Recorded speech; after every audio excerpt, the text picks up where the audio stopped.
I used to do a lot of kayaking when I was a teenager, 20s. That's actually what got me up north. I used to take off in the summer as a student and paddle 2,000–3,000 miles to the Arctic Ocean. That's how I got hooked on the north.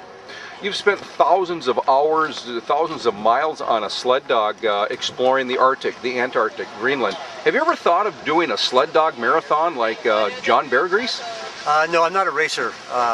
I like the strategies of racing, but the type of dogs that I use are totally different, large pack dogs, so I'm pretty much an expedition person to get up way in the north, way into unknown country. And of course, dogs are the best transportation for that. You're here as a guest today for the Green Expo as the keynote speaker. What are some of the things you're going to talk about today to the crowd in Duluth? Well, you know, what's going on in the Arctic, unfortunately, is unknown to most people because of the remoteness. And I'm going to give my eyewitness presentation of what I've seen firsthand in the Arctic and polar regions to show people that global warming is real, it's happening now, it's something that we've got to take serious this election year. Oh yeah, hemp clothing, of course. Organic clothing is extremely important. Hemp is really great because we can grow it locally. It's grown in Canada. It's not allowed here to grow in the United States, but we can grow it organically. It also, I must add, would be a great biomass. So hemp is part of the equation. It's an organic product that grows on real marginal lands. I mean, one of our goals here with biomass is to get away from food. And hemp grows on very poor soils, and it's ideal for that.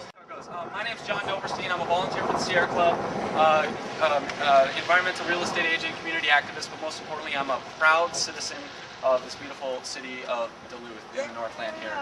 Woo! Yeah! Today we're gathered for a Clean Energy Solutions rally, and we are going to call on Congress to push a balanced renewable energy policy that's going to move us towards clean energy solutions and away from oil dependence and offshore drilling. We are just thrilled and so fortunate to be joined today by the world famous polar explorer, Mr. Will Steger. We know that global warming is the greatest and largest challenge to face the Earth and its inhabitants, and we know that we need clean energy solutions, and we need them right now. We're here, guys. We're here to call on Congress to pass, like I said, a balanced renewable energy policy to move us towards clean energy solutions. I'm here to introduce a wonderful Sierra Club regional associate, Seisha. She's just going to speak briefly before we have our keynote up on what is happening in Congress right now and what we can do. I've been very fortunate to work with Seisha. She's from the Twin Cities, the North Star chapter of Sierra Club, and been fortunate to work with her on many environmental issues, and she helped put this rally together. Let's give a big hand for Seisha Kearns with the Sierra Club. My friends back here. Thanks again for coming out today, folks.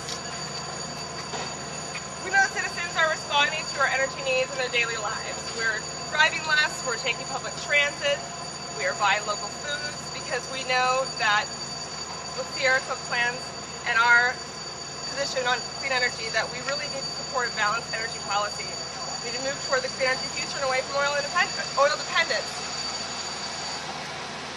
We see in our daily lives how energy efficiency and clean options make good economic sense. And now we need Congress to lead us even further into that economic sense. Senator Coleman and Congressman Oberstar have been champions in protecting our special places from oil drilling. And now we need them to continue that championship. We need them to continue that commitment and pursue a bold energy plan that doesn't give more money to big oil or put our shorelines at risk. It's time for common sense ideas like the plan recently put forth by Senate leadership, the Consumer First Energy Act. This plan would make sure the industry is paying its fair share, crack down on speculators, put our economy back on the path to prosperity, end our dependence on fossil fuels, and fight global warming. Yeah! The good thing is that we know we're going to save money doing it in the long run. The answer to our oil problem is to use less of it, not drill for more. That means better fuel economy, making our cars go further on a gallon of gas, and making a bold shift to renewable energy. So today we're, of course, here to urge Congress to seize this opportunity to launch us into our clean energy future, to get into renewables like wind and solar, and create thousands of jobs in the process, and interdependence of fossil fuels. And I have to thank, it's very rare that we get some visitors from the North Pole. I'd like to thank our polar bears here. Because they are eyewitnesses, as is Mr. Steger, on what's going on right now at the North Pole. Educator, polar explorer, photographer, writer, lecturer, and Minnesotan.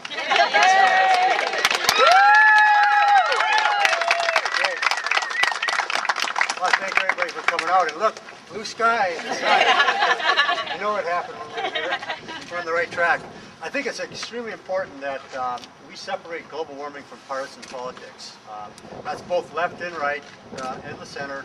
It's real easy to get sidetracked here, but we have to face up the reality of global warming. I mean, I've seen it firsthand.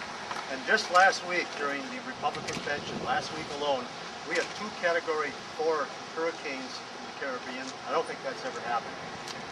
A large ice shelf in northern Ellesmere, called the Markham Ice Shelf, 500 miles from the pole, northernmost part of the continent, unexpectedly broke up last week.